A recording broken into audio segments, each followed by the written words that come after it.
Hello friends, मेरे YouTube channel में आपका स्वागत है। आज मैं आपके लिए एक नई सीरीज़ शुरू कर रही हूँ अच्छी नानी दादी की कहानियों की।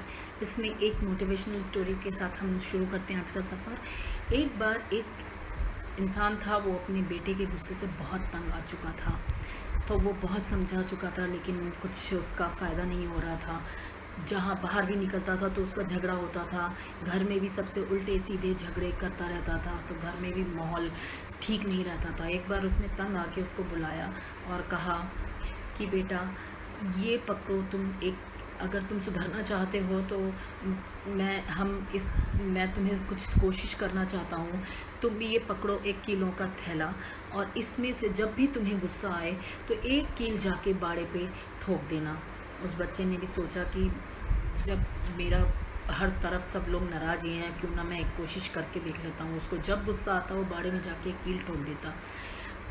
कुछ दिन तक तो ठोकता रहा, लेकिन कुछ दिन बाद वो खुद ही बड़ा परेशान हो गया कि ये व्यर्थ का काम मैं कर रहा हूँ, क्यों ना मैं धीरे धीरे अपनी क्रोध पे नियंत्रण पाने की कोशिश करूँ। और करते करते कीलों की संख्या ठोकने की कम होती गई, और एक दिन उसने एक भी कील नहीं ठोकी। बड़ी खुशी खुशी वो अपने पिताजी के पास गया कि पिताजी, आज मैंने एक भी कील नहीं ठोकी। तो उसके पिताजी बड़े खुश हुए। उन्होंने कहा, अच्छा अब तुम एक काम और करो, जिस दिन तुम एक बार भी गुस्सा ना आए तो जाके उस बाड़े में से 1 कील निकाल आना। उसने कहा, ठीक है, मैं ऐसा ही करूँगी, क्योंकि वो भी अंदर से कुछ सुधरना चाहता था। तो वो उस बाड़े में जाके 1 कील, जब भी उसका गुस्सा नहीं आता था पूरे दिन, वो जाके 1 कील निकाल लाता था। कुछ दिन बाद उसने देखा तो एक एक करके सारी कील ख़त्म हो गई थी। बहुत खुशी खुशी फिर से अपने पिताजी के पास पहुंचा। पिताजी, उस बाड़े में अब एक भी कील नहीं रह गई है। उसके पिताजी पहले तो बहुत खुश हुए, फिर उसको ले के साथ अपने बाड़े पे गए।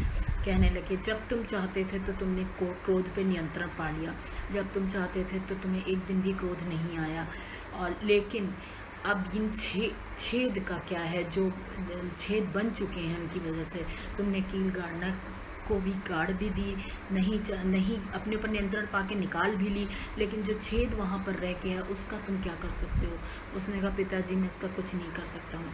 तो वही उसके पिताजी ने समझाया कि बेटा, जिस तरह इस छेद का तुम कुछ नहीं कर सकते, उसी तरह तुम्हारे मुख से निकले सारे कठोर बाणों से जो दिल में लोगों के छेद होता है, जो लोगों को घाव पहुंचते हैं, उसका कुछ भी नहीं कर सकते। एक बार जो घाव हो गया वो हो जाता है, वो भरा नहीं जा सकता है।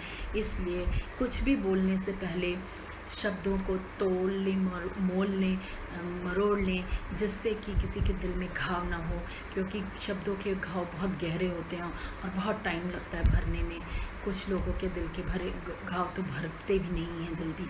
तो अपना भी खुश रहिए, दूसरों को खुश रहिए, आसपास का माहौल खुश रहिए, मुस्कुराइए। मुस्कुराने से हमारे अंदर से और बाहर से सुंदरता और बढ़ जाती है।